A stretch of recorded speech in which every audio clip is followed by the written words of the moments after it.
Shopify grows your business no matter how far or big you grow. Shopify is the global commerce platform that helps you sell at every stage of your business. Whether you're selling your fans' next favorite shirt or an exclusive piece of podcast merch, Shopify helps you sell everywhere. Shopify powers 10% of all e-commerce in the U.S. Allbirds, Rothy's, Brooklinen, and millions of other entrepreneurs of every size across 175 countries. Plus, Shopify's award-winning help is there to support your success every step of the way. Because businesses that grow, grow with Shopify.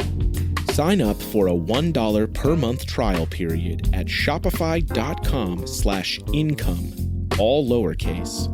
Go to shopify.com/income now to grow your business, no matter what stage you're in. The Presidencies of the United States is a proud member of the Evergreen Podcast Network.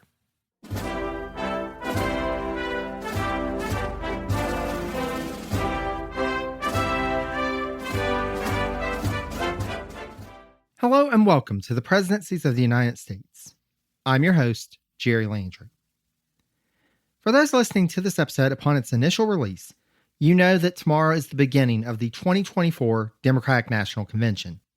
Even prior to the interesting developments that have come up in this election cycle, I wanted to highlight some of the history behind these presidential nominating conventions so that listeners could better understand how we got to this present moment in American political history. Thus, I was delighted to make the acquaintance of Stan Haynes, who is an attorney and lawyer with a lifelong interest in American political history and, in particular, presidential history. He's written 3 books now on presidential nominating conventions, but for our discussion, we'll be focusing on his latest book, Roosevelt to Roosevelt, Presidential Nominating Conventions from 1904 to 1944. The New Yorker magazine has described his books on the nominating conventions as quote-unquote invaluable and referred to him as, quote, the most exhaustive chronicler of the conventions. He has spoken about his books at several presidential sites and has been interviewed about them by numerous major media outlets. As you'll see in our conversation, Stan brings a wealth of knowledge to this topic, so I thank him very much for his time and the insight that he provided for this episode. If you'd like to learn more about Stan's work, as well as get a copy of his book, just go to stanhaynes.com. That's Stan, Haynes.com. I'll have a link to Stan's website on the page for this episode on my website, presidenciespodcast.com. Without further ado, after this brief message, let's get to my conversation with Stan. I'm Ken Harbaugh, host of Burn the Boats from Evergreen Podcasts. I interview political leaders and influencers, folks like award-winning journalist Soledad O'Brien and conservative columnist Bill Kristol, about the choices they confront when failure is not an option.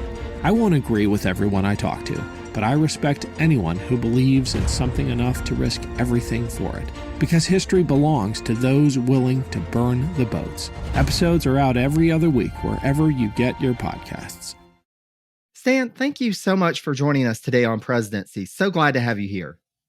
Jerry, thank you for having me. I'm looking forward to speaking with you.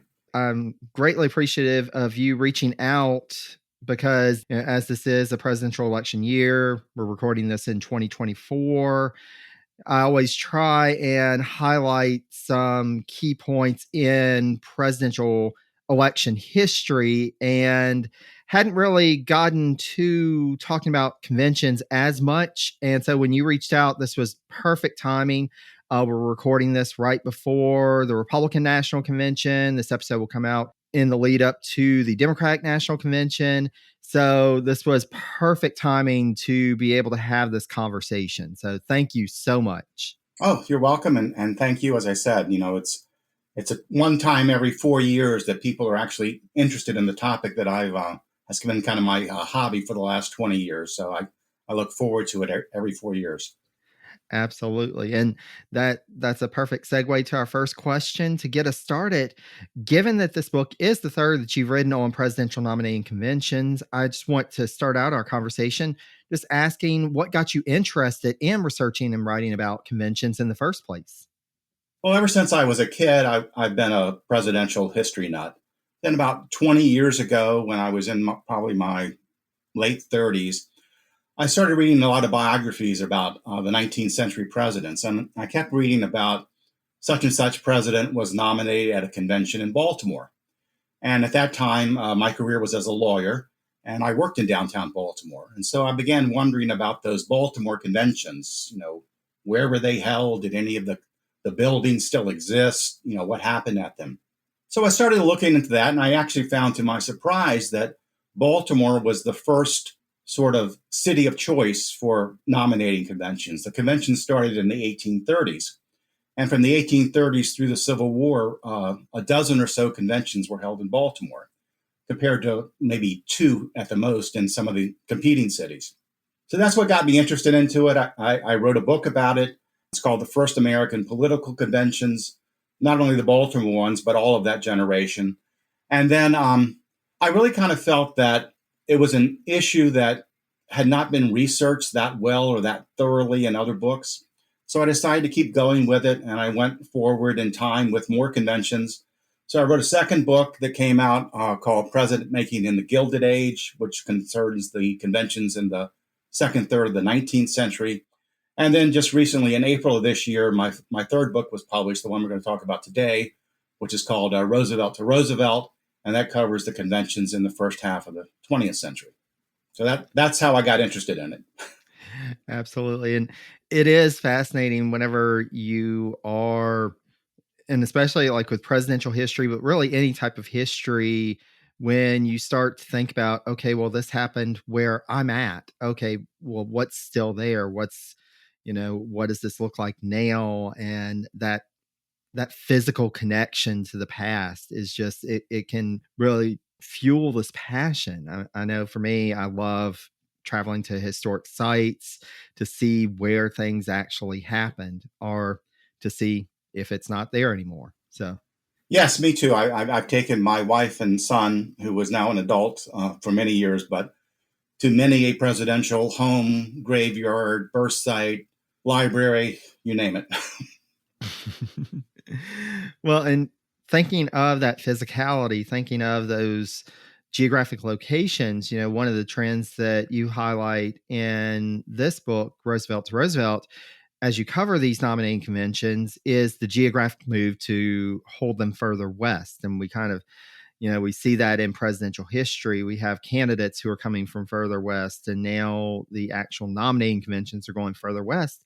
So, Stan, I was wondering if you would mind talking about some of the more interesting or remarkable host cities and how they were selected at the time. Well, the convention cities were selected then, as they are now, by the national committee of each party. And back then, they usually came with a price tag. The party usually required a donation by the city. In that era, probably between $100,000 or $200,000 to the party's national committee for the right to host the convention. So that's how they got the rights, is the vote of the national committee. As far as the city's concerned, as I noted, Baltimore was the first primary convention city. And then as the nation moved westward, especially with the expansion of railroads, Chicago became the next primary convention city. But by the time we get to the era we're talking about today, the 20th century, the migration has gone even further westward.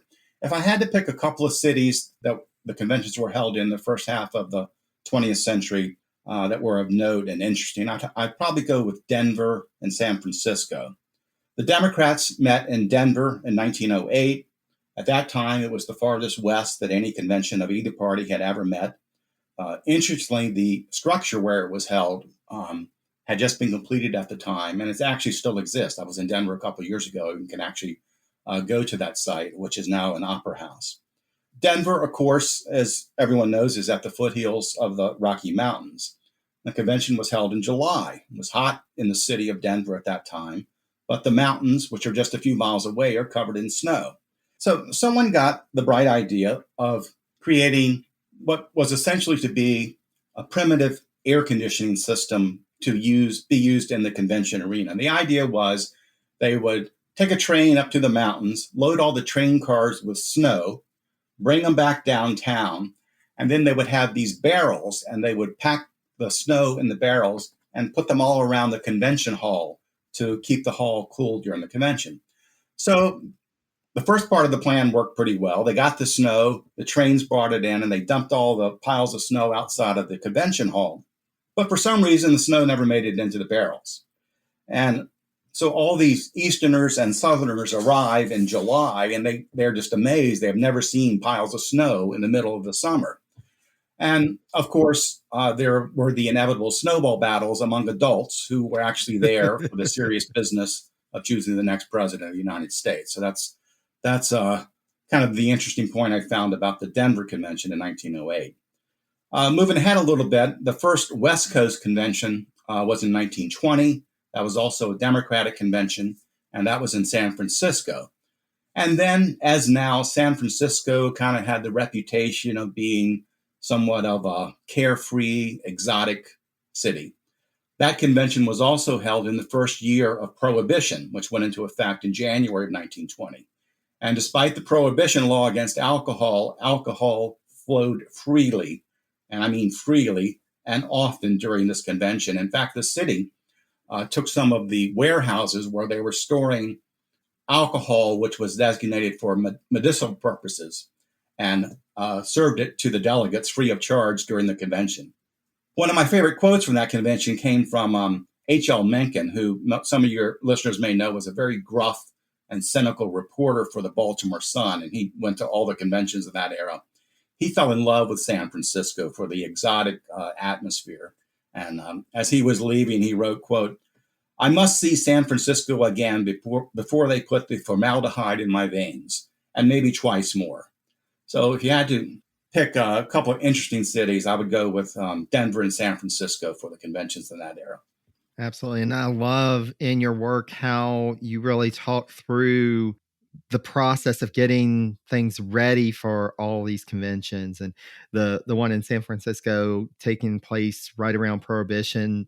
That was fascinating. And in numerous instances, when you noted how they got alcohol or if they weren't getting alcohol, it was just interesting to see. You really got that vibe of the convention through your descriptions of all this process of getting things together. And the Denver one was one that stuck out in my mind as well. And especially thinking of the folks, with the, I'm from Denver, ask me buttons.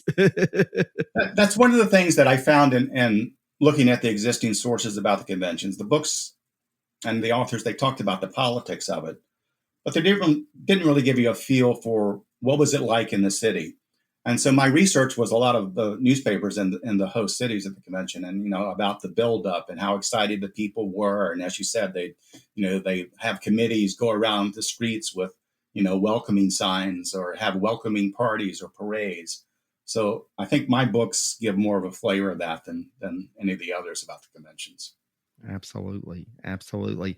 And again, that's something that I greatly appreciated reading your book, is bringing in all these different elements of what led up to the convention in terms of the host city trying to get ready, but then also one of the developments in the 20th century that really weaves its way through your book is the initial push for and then the subsequent waning in importance of the primary to the presidential election process in the first half of the 20th century. And I was wondering what can you share with our audience about that? And did anything surprise you about how the primary system developed as you did your research for this book? Well, the traditional ways that both parties selected their delegates were at conventions. They would have local conventions at the congressional district level, and then a statewide convention, and they would pick the delegates between those two. Now, party activists were the ones that went to these conventions, and the primary elections were a reform of the progressive era in the first years of the 20th century. The primaries broadened the people that could participate in the delegate selection process to the party's rank and file members.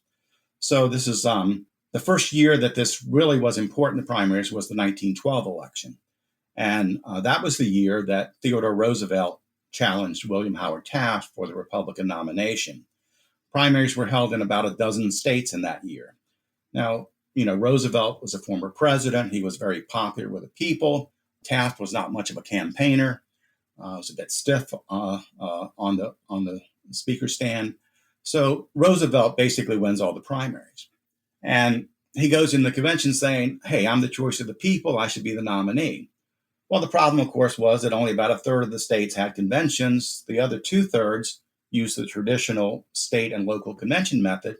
And as the incumbent president, Taft won almost all the delegates in those states. So it's a very divisive convention, and Taft ends up winning the nomination narrowly. As your readers or listeners probably know, Roosevelt then bolts the party. He forms the Progressive Party, runs as a third-party candidate, and they split the Republican vote, and the Democrats and Woodrow Wilson win the 1912 election. But that's kind of the high point of primaries. After, say, the early 1920s, they still exist, but they're not very influential. The country, with Warren Harding as president, who was a conservative, moves more down a conservative path. So, the vote of the people is not that important anymore. And they really kind of fade over the next 2 or 3 decades. And it's not until probably the 1950s that more and more states start to have primaries. And then by the 1960s, they start to be important in determining the nominees. And now, of course, in the modern era, almost every state has a primary. And the winner of the primaries is almost always the nominee of each party at the convention. So it's an interesting process that it started like gangbusters, then kind of waned and then came back after a couple of decades. And I think that's one thing that as folks are studying history, of course, we come at this from our present day circumstance and our viewpoints. But to really understand the history, you have to understand some of the nuances. And at a time where, there wasn't as much mass communication as we have nowadays, that transportation was a bit slower, you can understand why there was this waning for a bit. But then as we develop more technology, television, things like that, that can get people more involved, you can understand why that eventually changed. But it's interesting that, they did have these primaries, but it really didn't matter to the ultimate outcome. In some cases, you wouldn't even have the person who became the nominee even on the ballot in some of the primaries. Yeah, and in the 19th century, there was really no campaigning. It was considered then kind of unseemly for someone to actually campaign for president, for the nomination, or in the general election. They kind of let their surrogates do that, and the candidates stayed behind. But the primaries, the candidates had to go out on the stump and speak, and that was a new change that the primaries had caused. Yeah. And you really see in this time period so much that changes in terms of how elections are held, how you get to the convention, and the people who attend the convention. And that was one of the threads that I really appreciated as you went through the history of these respective conventions, was how you highlighted the diversity or lack thereof in the delegates attending each convention. And so I was wondering, what trends did you see in terms of African American and female delegates from 1904 to 1944? And how different was the shift per party during this time? Well, of course, in the era we're talking about, politics was a game for white males only. That was just an accepted fact of the times. With respect to black delegates, by the time my book starts in the early 20th century, there had been black delegates attending Republican conventions since 1868, just after the Civil War. There were usually about 100, maybe 150 black delegates at the Republican conventions in that era. Almost all of them came from southern states, but they really had very little power or influence at the convention. The Republican Party at that time was really not a fully functioning party in the South. It existed mainly to provide federal patronage jobs to Southerners. And a lot of those jobs went to blacks, and that's how they ended up as delegates at the conventions.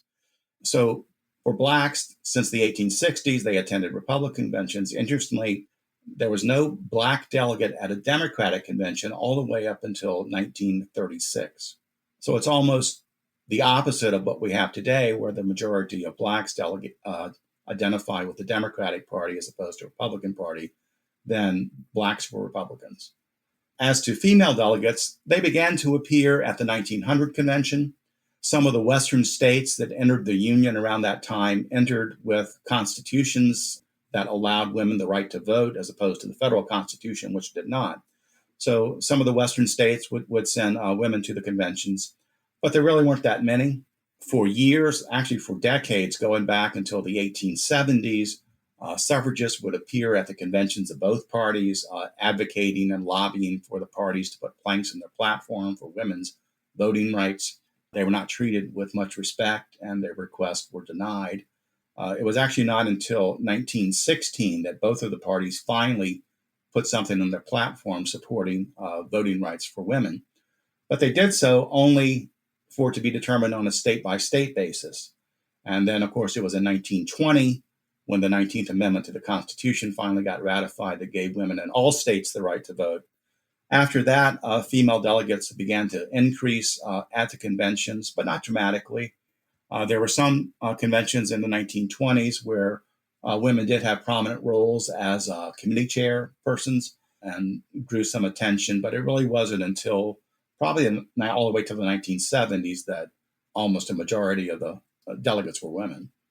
So it was a very slow process for both blacks and women.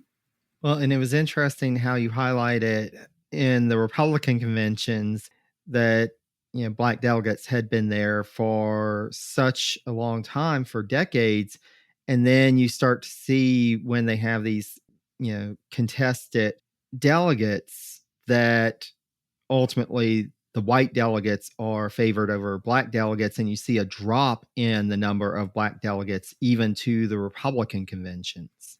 Yeah, so there were fights within the southern states over who's going to control the machinery of the Republican Party. There were factions that wanted both blacks and whites. They called them black and tan delegations in the parlance of that era versus wholly black delegations. And gradually, these wholly black delegations began to lose out. And as a result, the number of black delegates decreased. Yeah. Yeah. And then also on the other side, and I remember, and it was one of the later conventions when black delegates and black speakers started appearing at the Democratic National Convention. And you wrote about this one, I think it was a senator from South Carolina who was so enraged to see a black person on the stage, walked out and came back for a little bit. Then here comes another speaker and he rips up his his credentials and leaves in a huff. And it's like you start to really see that the party is evolving in this context of the party convention. And of course, for folks who study presidential history, we know that moving on in 1948, you have the Dixiecrats, and this becomes an even bigger thing. But this almost seems like a prelude to that. Yes, I think the convention you talk about is either 1928, 1932. I can't remember, but there's this famous photograph of this guy who was, I think, a South Carolina senator, and he's so disgusted that a black man has been able to address the convention. He goes out and he rips up all his credentials and tosses them in the air. And there's this great photograph that captures the pieces of paper floating in the air that was in all the national newspapers the next day. So it was a sad time, but good to see that we have come a long way since then. Yeah, absolutely. Well, and it's just so, and I love how you go into some of the nuts and bolts of how the conventions work and how voting works. And I know for me, having studied the results of nominating battles in the past, there was something that I noticed in the numbers that I always wondered about and that you helped clarify for me. Because especially like in the conventions in the 1920s and 1930s, I noticed there were a lot of fractional votes, like a candidate would get 201.5 votes. So for any members of our audience who have noticed that as well and were unclear why that was the case, would you mind sharing with them how they ended up with these fractional vote counts? Sure. That's a good question, and actually one that I had wondered about myself before I got into the topic a lot. The answer is that each of the parties wanted to reward more activists by allowing them to participate as delegates to the national conventions. So they would send more delegates to the convention than they had delegate seats. So if a state had 30 allocated delegate seats, they might send 60 people to the convention. And the effect of this, of course, was that each of the 60 people only got to cast half a vote. So that's why the fractional numbers end up in the records. I recall one state, I believe it was Texas, sometime in the 1930s, that actually sent 4 people to the convention for each one of their delegate seats. I think they had like 40 seats, and they sent 160 people. Of course, only each one of them only got to cast 1/4 of a vote. So the fractional vote counts were the result of allowing more people to participate as delegates. Yeah, and I believe it was in the 30s because I started noticing like even beyond like a half or a fourth, it was like 0.62. It was like, what is going on here? Yes, and as when you're publishing a book, it's kind of hard because those weird fractions don't usually show up in the book. You have to like write them all the way out. But it's also fascinating, and I think it speaks to this idea of more people getting involved in the politics of the time and more people on the ground wanting to reward them, like you were saying, to be able to give them a chance to come to the convention and be a part of this process.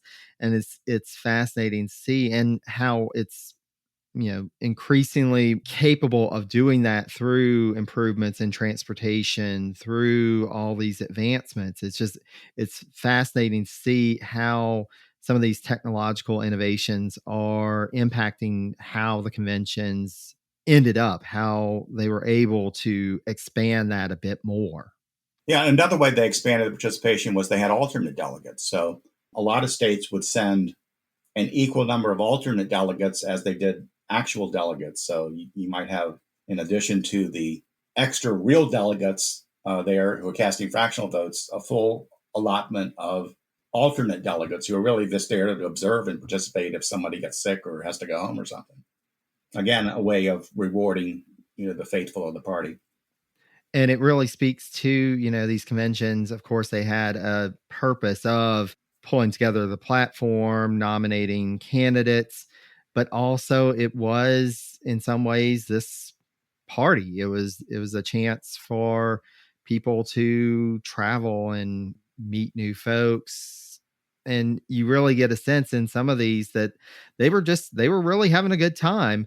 Others got more contentious, but there were some that were more celebratory. And, you talk about the energy in some of these conventions. Yeah, I mean, it was, like conventions today. It's a party, Yeah. and people enjoyed the party atmosphere and stuff, although, they were there for serious business. Yeah. Yeah, and I also appreciate how you highlighted the progression of debates in each of the respective party conventions about changing the rules on how delegates were awarded and how many delegates were needed to win the nomination. And both parties kind of had their own issues. For Republicans, the debate was over a proposed formula of shifting the number of delegates per state to really reward states that commonly voted Republican versus states that Republicans never won. And this gets back to that idea of the Southern delegations and being able to have Black delegates, but knowing that a Republican was not going to win the solid South. But then Democrats, they had these debates over the 2/3 majority required to win the nomination. That went back to the time of Andrew Jackson. And so, Stan, I was wondering, what do you think these respective debates have to say about the politics of the time? And how did they impact the parties? Well, just as the foundation of all this, ever since the mid 19th century, both parties set their number of delegates based on a state's votes in the Electoral College, which is basically setting it based on the state's population. By the 1850s, each party had allotted to each state twice the number of its Electoral College votes as delegates. But by the early 20th century, a lot of Republicans started questioning whether this was really fair. They said, why give so many delegate seats to the southern states based on their population when the Republican nominee for president never wins the Electoral College in those states? And also when the Republican candidate for governor or senator or congressman never won because, the South was solidly Democratic.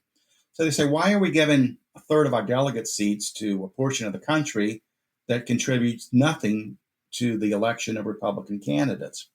So they started proposing an alternate formula. And it was basically you would take into consideration, in addition to electoral college, how the Republican candidates did in that state in elections. So, in the last election, did the Republican nominee for president win? Did the Republican nominee for governor or senator win? Or did they get, 50,000 votes as opposed to 500 votes? So they came up with this formula, and it was finally, after a lot of years of debating it, it was finally approved in the 1920s. And the effect of it, of course, was to shift the overall delegates from the South to the North and to the West, probably about 150, 200 delegate seats. And as you mentioned in your question, the ultimate effect of this was a reduction of the number of the Black delegates because most, if not all of them, were from the South. When the South loses the delegate seats, the Blacks lose their seats. So that was the debate going in the Republican Party. Do we do this population electoral college thing or how our party performs in the elections in those states? And I would add that now both parties have moved to that system, and that's how the Democrats and Republicans allocate their delegates today. Largely, how well does the party do? Do we have a Democratic governor, Democratic senator, or most of our Congress people from the Democratic Party? Did we vote for the Democratic candidate last election? So that's pretty much how they do it today.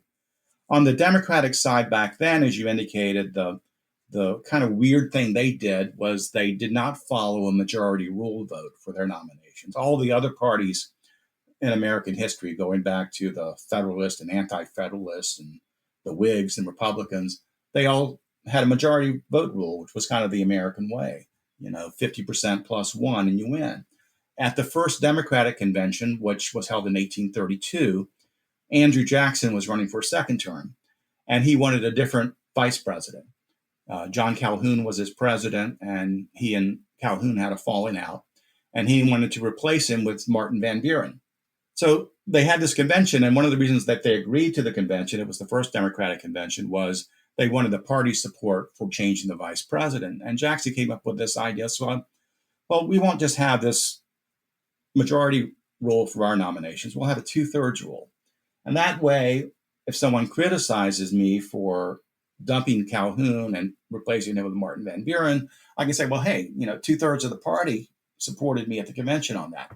So they adopted the rule at that first convention. And it was so Jackson could justify replacing his vice president. And of course, once the rule's in place, it's almost impossible to get rid of. They tried over the years, and by a couple of conventions, it becomes tradition that we have a 2/3 rule. And what it leads to, by the time we get to the 1850s, is it gives the South, the Southern states, a veto over the nominations of the Democratic Party for president. So if anyone who's a Democrat wants to do anything about slavery, limit it, oppose it, speak out against it, it can be blocked by the South because with just over a third of the votes, they can block the nomination. So that's how in the 1850s, we end up with presidents like Franklin Pierce, James Buchanan, who were Northern men, as they said, with Southern principles, which meant they did not oppose slavery. They could attract the votes of the Southern states at the convention, get the 2/3, win the nomination, and win the presidency. So that 2/3 rule, which was kind of a fluke thing at that first convention, lasted in the Democratic Party for over a century. And it was not until 1936, when Franklin Roosevelt was running for a second term, that he pushed for the party and finally succeeded in having it done away with, and they went with a majority rule. But that one rule had such dramatic impact over American history. It's really surprising. Yeah. Well, and it was interesting in each of the debates, anytime it would come up, you would point out, somebody would think that it was to an advantage to keep these rules in place or to keep things as they are. And so it wouldn't get changed until you finally get, somebody in place who's willing, and FDR finally being able to do away with the 2/3 rule because he had such control over the party. But it took so long to have these reforms happen. And even to the point, like on the Republican side, you talked about in the 1908 convention, they were talking about changing things in terms of how the delegates were awarded in the RNC. And at that point, Theodore Roosevelt said, no, we've got to keep this in place because he knew that would help Taft, who was his chosen successor. And then it came back to bite him in 1912 because if that change had been made, Roosevelt would have had a better shot of getting the nomination. So it's interesting to see how these political backs and forths just kept going, and that you end up keeping these rules in place for possibly far longer than, all things being equal, folks would have just said, hey, this doesn't make sense. Let's go ahead and change this. And of course, everyone has their own interest. I mean, even when Roosevelt did away with the rule in 36, people questioned him because he had tried to do it in 1932 when he first ran. He had a majority of the delegates, but didn't have the 2/3 when the convention started. And he floated changing the rules, and everyone crowd you can't do that because we've already selected the delegates. You can't change the rules in the middle of the game. So he backed off in 1932, and then he finally got it through in 1936.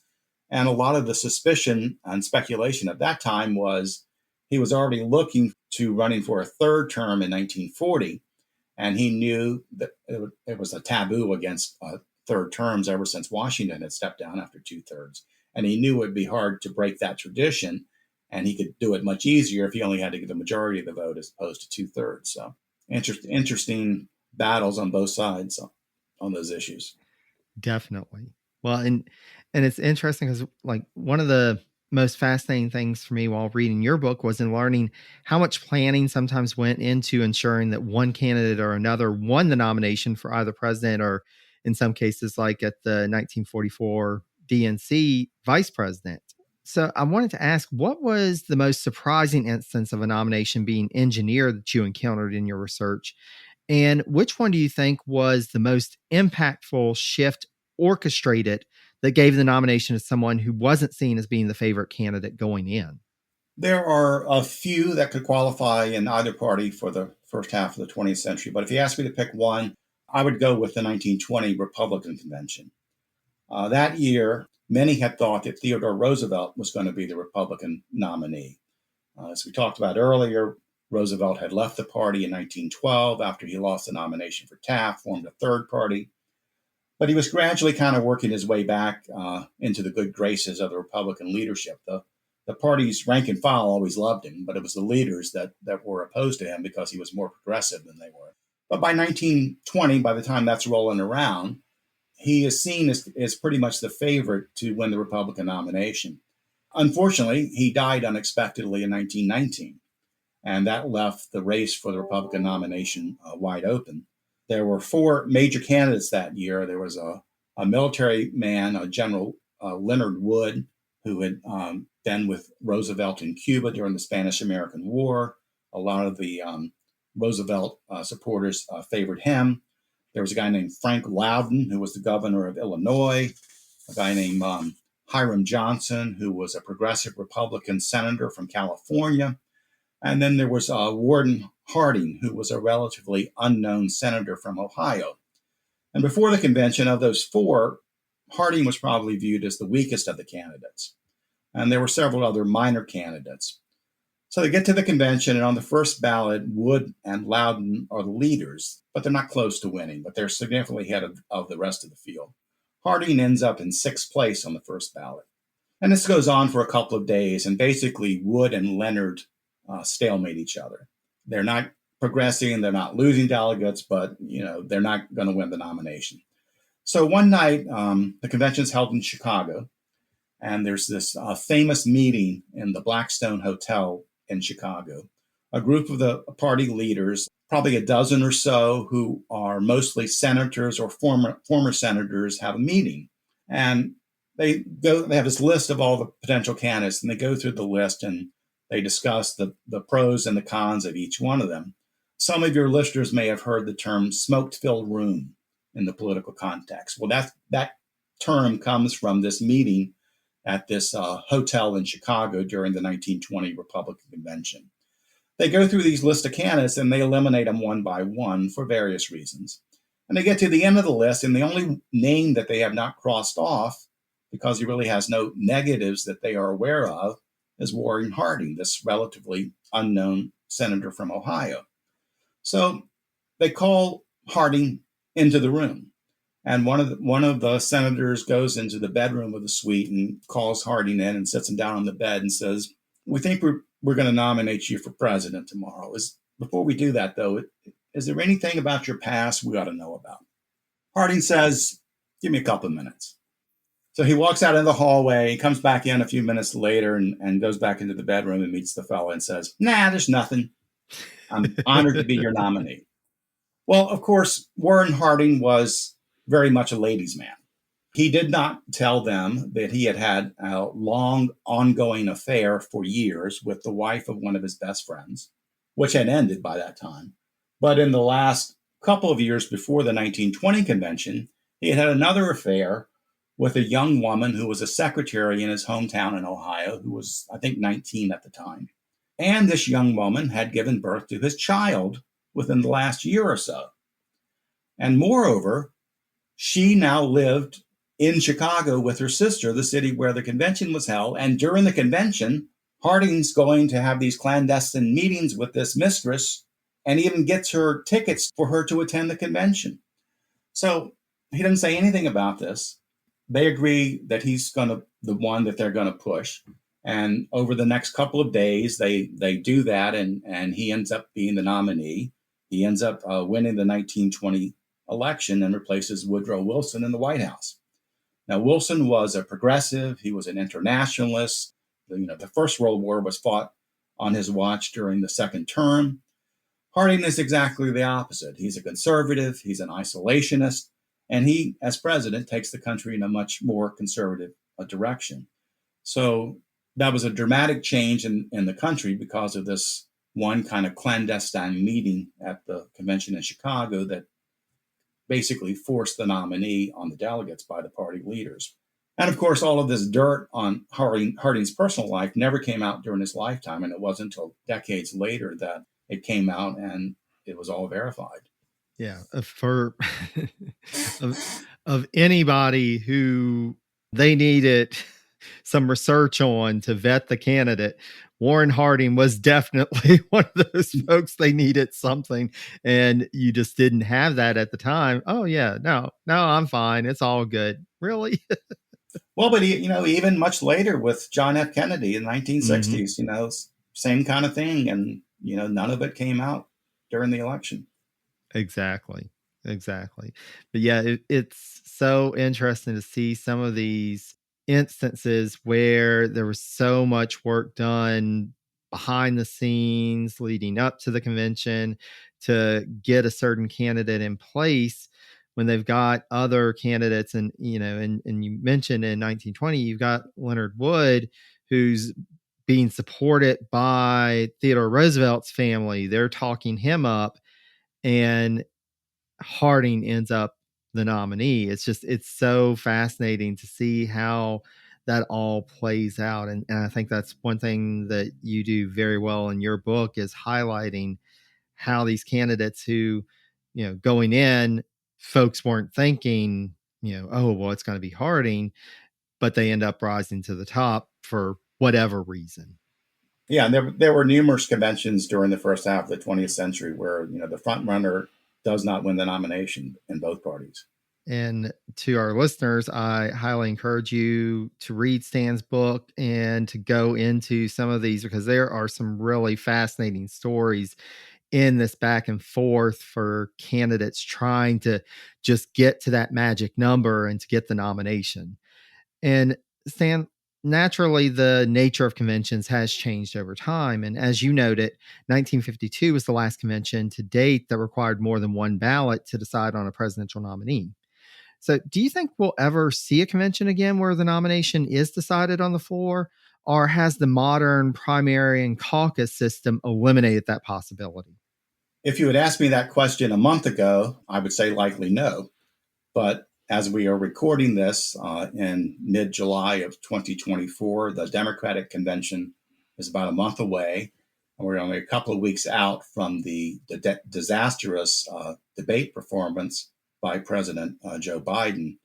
And as we are speaking, there are calls from many people in the Democratic Party for him to step aside. So, it could happen this year. We don't know, but well, I guess we'll know in a few weeks. But to me, when every presidential election year begins, I kind of start out with the hope that it might just be a contested convention. There are always multiple candidates in the primaries, and all you really need is three viable candidates at the time of the convention to have a contest. If you have two, one's going to get the majority and win. But if you have three, you can keep anyone from getting the majority, and anything can happen at the convention. So each year, I kind of think it might happen, and then of course, the momentum develops during the primaries, and people drop out, and usually it's all done by the time of the convention. So I don't know. I still think it might happen again sometime. The circumstances, the stars might align that there are three people that refuse to get out and want to go to the convention, and you could have multiple ballots and deals being made, or something like we have this year with the Democrats, where some dramatic thing happens after the primaries, and the conventions are kind of the fail-safe mechanism that are still in place to react to an emergency and to replace the nominee. So we shall see. Yeah, and it's interesting because since that last convention in 52, we've seen certain instances, and case in point, I was just listening to a podcast episode on the 1980 Democratic National Convention when you have the challenge from Ted Kennedy, and I'm going to the convention, ended up not playing out. It wasn't necessarily in any dispute, but you have those instances that we've seen that it's been like, is this really going to happen? And it could be, this year could be the year. It could be, and I think that's one thing that you highlight in your book and in your work from the beginning of the conventions, how much things have changed, and that change is really a constant. At some point, circumstances may be that we have one of those conventions that that's where the nomination is really decided. Hasn't happened yet, but we'll have to wait to see if this year is the year or if we see it in our lifetimes. We shall see. Yeah. And so as we wrap up our conversation, I just had to ask, which convention was the most fascinating for you to research?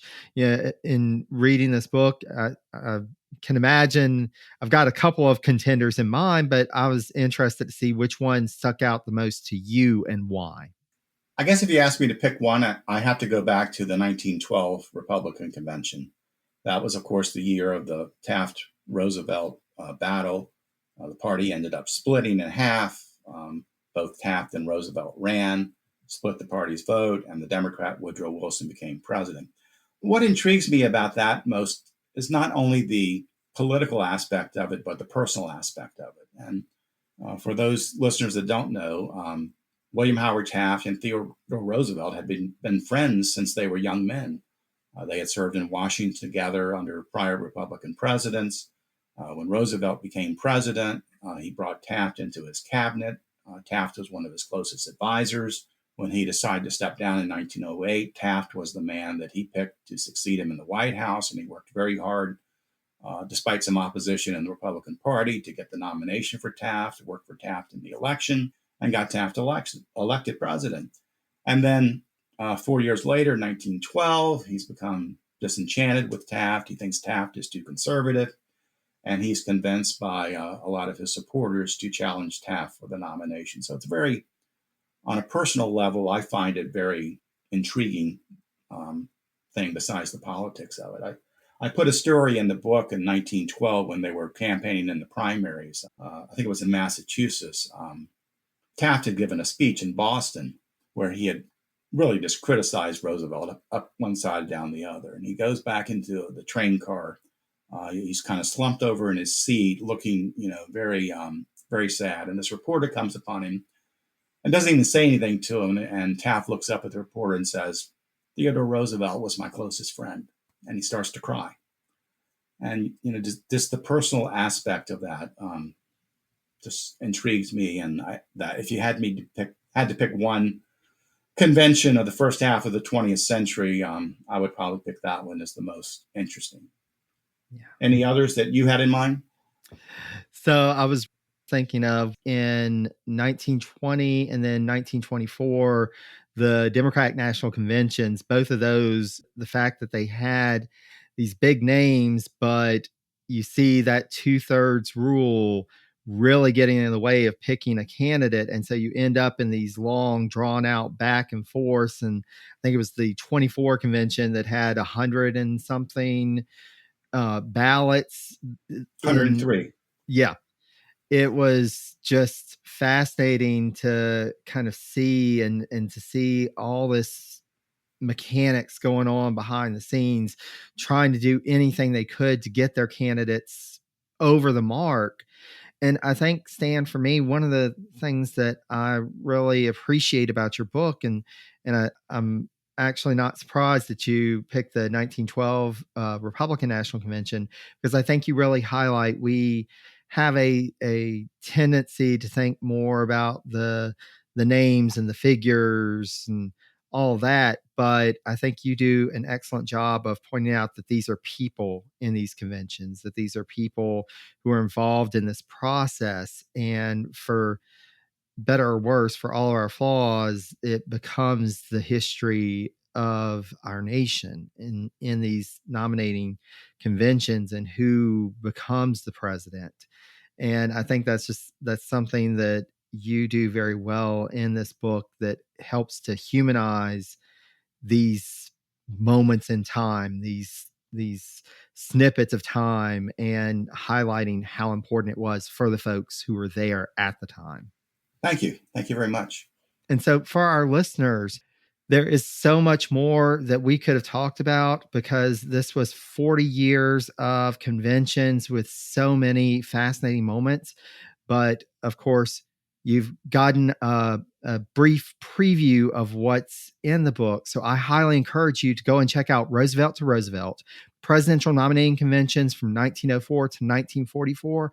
I will have information on the page for this episode, how you can get your copy. But Stan, thank you so much for joining us today. Thank you so much for sharing your insights. And thank you so much for all the research that you've done to help us to better understand these nominating conventions.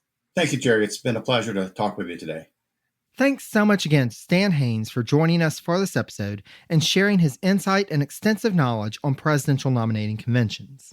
Once you get done with this episode, be sure to check out his latest book, Roosevelt to Roosevelt, Presidential Nominating Conventions from 1904 to 1944, as well as his other body of work, both fiction and nonfiction. To learn more about Stan's work, just go to his website, stanhaynes.com, or I'll have a link on the page for this episode on my website, presidenciespodcast.com. The Presidencies Podcast website is where you can also find past episodes of the podcast, sign up for our free monthly e-newsletter, and learn about all the ways that you, yes, you, dear listener, can help to support the podcast.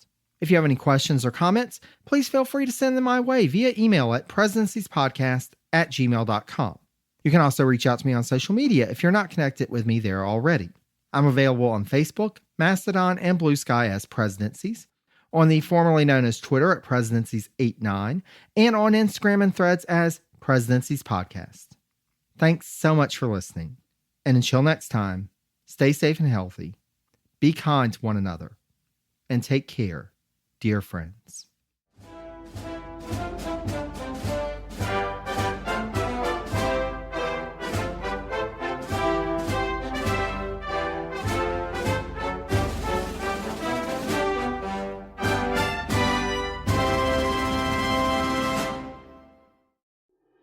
Have you ever wondered why we call French fries, or why something is the greatest thing since sliced bread? There are answers to those questions. Everything Everywhere Daily is a podcast for curious people who want to learn more about the world around them. Every day, you'll learn something new about things you never knew you didn't know. Subjects include history, science, geography, mathematics, and culture. If you're a curious person and want to learn more about the world you live in, just subscribe to Everything Everywhere Daily wherever you cast your pod.